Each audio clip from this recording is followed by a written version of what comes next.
کہ کیا اس وقت تقرری ہو سکتی تھی یا نہیں ہو سکتی تھی، کیونکہ جو قانونی ماہرین ہیں وہ اس پر کنفیوز ہے۔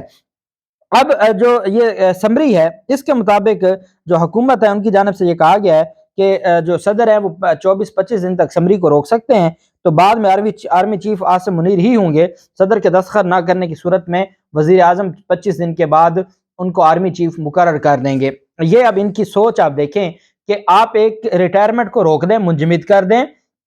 آپ اس کو ریٹین کر دیں اور 25 دن انتظار کریں کہ چلیں میکسیمم یہی ہوگا کہ پھر 25 دن تک کون ہوگا جی آرمی چیف؟ کیا آپ قمر باجوہ صاحب کو 25 دن کے لیے ایکسٹینڈ کریں گے؟ کیا آپ ملک کا نظام چلانا چاہتے ہیں؟ اور اس پر جو امید ہم کر رہے ہیں کہ انشاءاللہ صدر پاکستان کے آفس سے اچھی خبر آئے گی۔ صدر کی جانب سے جو ہے اگر سمری روک لی جاتی ہے تو عاصم منیر نے تو 27 نومبر کو ریٹائر ہو جانا ہے، اور یہ جو ریٹین کریں گے یہ پھر عدالت میں چلا جائے گا اور یہ معاملہ۔ اور ایک اور اہم چیز میں آپ کو بتاتا چلوں کہ یہ یہاں تک بھی ایوان صدر سے خبریں ہیں کہ صدر پاکستان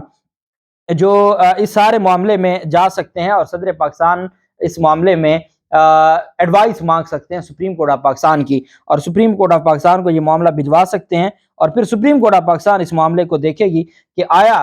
یہ سمری منظور ہونا بنتی ہے یا نہیں بنتی۔ 2 دن پہلے ریٹائرمنٹ سے 2 دن پہلے یہ سمری منظور ہونا بنتی ہے یا نہیں بنتی۔ اور دوسری اہم چیز یہ ہے کہ جو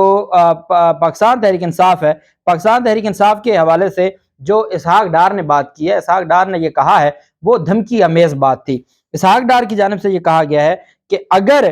جو دونوں عہدوں پر میرٹ کی جو تعیناتی کا فیصلہ ہے، وہ کہتے ہیں کہ یہ بہت اچھا فیصلہ ہے، اور ان کو وہ کہتے ہیں کہ اگر اس پر جو صدر پاکستان سمری پر دستخط نہیں کرتے تو ہمارے پاس پلان بی بھی ہے، اور ہم اس پلان بی کو دیکھیں گے، اور ہمیں کوئی ٹینشن نہیں ہے۔ دونوں تقرریاں 2 مختلف روز بھی ہو سکتی ہیں۔ Chairman joint chief of staff committee کا تقرر 27 نومبر سے پہلے ہو جائے گا۔ انہوں نے کہا کہ امید ہے 28 نومبر تک سارا مسئلہ حل ہو جائے گا، اور ہم یہ سمجھتے ہیں کہ صدر پاکستان اس معاملے میں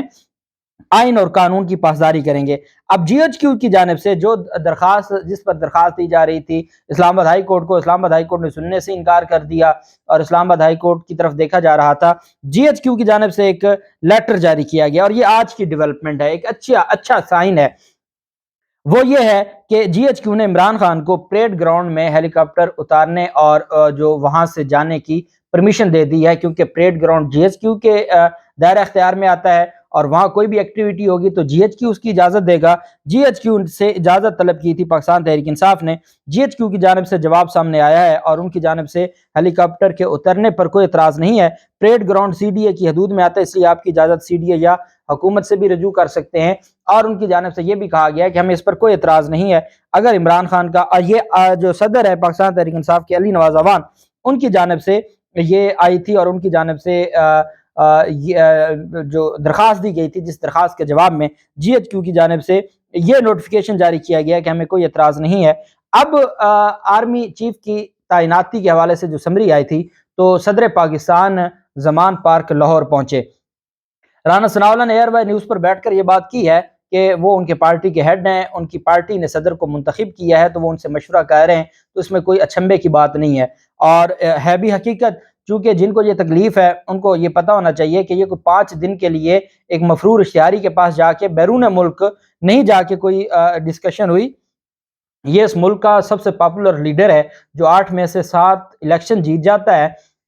اور وہ پارٹی کا چیئرمین ہے، اور پارٹی کا چیئرمین ایک آئینی عہدہ ہے۔ آرٹیکل 63A کے بعد جو 1A ہے اس کے مطابق، اور ان ساری چیزوں کو مد نظر رکھتے ہوئے ان کا جو عمران خان کے ساتھ مشاورت ہے 45 منٹ کی مشاورت تھی، اور اس میں بہت ساری چیزوں کو ڈسکس کیا گیا ہے۔ ذرائع یہ کہتے ہیں کہ عمران خان کی جانب سے یہ واضح کہا گیا ہے کہ میری طرف سے کوئی ایسی جو ریکوائرمنٹ نہیں ہے، ہم نہ اپنے اداروں کے خلاف ہیں، نہ ہم اپنے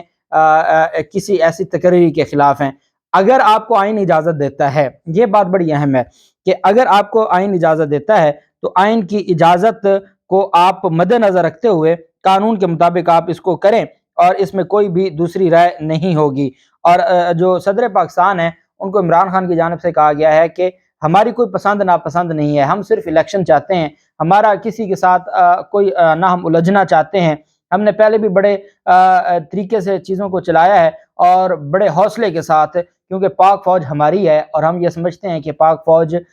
کی جو مضبوطی ہے وہ ملک کی مضبوطی ہے۔ اس وجہ سے عمران خان نے کہا مجھے کوئی اعتراض نہیں ہے اور میری کوئی پسند ناپسند نہیں ہے، لیکن اگر آپ کو یہ لگتا ہے کہ جی ایسا کوئی معاملہ ہے اور قانون کے مطابق ہے تو پھر اس کا مطلب یہ ہے کہ آپ دیکھ لیں اور آئین کے مطابق کیجیے گا۔ اس کے بعد فواد چودھری نے عمران خان کی جانب سے تمام جو زمان پارک کے ذرائع ہیں انہوں نے یہی بات بتائی ہے کہ عمران خان نے کہا ہے کہ آپ سمری کو آئین اور قانون کے مطابق دیکھیں اور اگر آپ اتنے بڑے عہدے پر بیٹھے ہیں، اگر آپ کو مناسب لگتا ہے، بہتر لگتا ہے تو آپ کر دیں۔ جبکہ دوسری طرف فواد چودھری کی جانب سے پریس کانفرنس کی گئی ہے، ان کی جانب سے یہ بتایا گیا ہے کہ یہ 45 منٹ کی ملاقات تھی اور آج صدر پاکستان 2-2.5 گھنٹوں کے اندر اندر ایوان صدر سے ایک اعلامیہ جاری کرنے جا رہے ہیں، ایک آفیشیل اعلامیہ جاری کرنے جا رہے ہیں اور وہ صدر پاکستان کی جانب سے جو ان کا فیصلہ ہوگا۔ اب سمری منظور ہونا اور اعلامیہ جاری کرنا یہ دو ڈیفرنٹ چیزیں ہیں، یہ بات یاد رکھیے گا کہ وہ اب سمری منظوری کا اعلامیہ جاری کرتے ہیں، اس میں کچھ ٹائم لیتے ہیں میڈیا کو اور لوگوں کو بتانے کے لیے کہ ابھی ہمیں اس پر کچھ جو ماہرین ہیں، آئینی ماہرین ہیں صدر پاکستان ان سے مشاورت مانگ سکتے ہیں، کیا صدر پاکستان اس معاملے کو سپریم کورٹ بھیجنا چاہتے ہیں، اس کا فیصلہ اگلے 2-2.5 گھنٹوں میں ہوگا۔ اور جو انہوں نے ریٹین کیا ہے وہ اتنی کمزور گراؤنڈز پر کیا ہے کہ جو ان کو کسی دن سپریم کورٹ سے بہت مہنگا پڑے گا اگر یہ معاملہ اس پر عمران خان اٹک گئے اور عمران خان اس معاملے پر سٹینڈ لے لیا، کیونکہ عمران خان بہتر جانتے ہیں اور چیزوں کو بہتری کی طرف آنا چاہیے اور اداروں کے ساتھ جو ٹکراؤ ہے وہ ختم ہونا چاہیے۔ جنہوں نے کیا وہ چلے گئے ہیں، انہوں نے بہت غلطیاں کی ہیں، ان کی غلطیوں کا عوام کی طرف سے رسپانس بھی ملا ہے۔ اب اللہ کرے کہ معاملات بہتر ہو جائیں، چیزیں بہتری کی طرف آ جائیں اور معاملہ الیکشن کی طرف جائے اور ہم اس بحرانی کیفیت سے نکلیں۔ اللہ پاک پاکستان کا حامی و ناصر ہو۔ بہت شکریہ۔ اللہ حافظ۔ پاکستان زندہ باد۔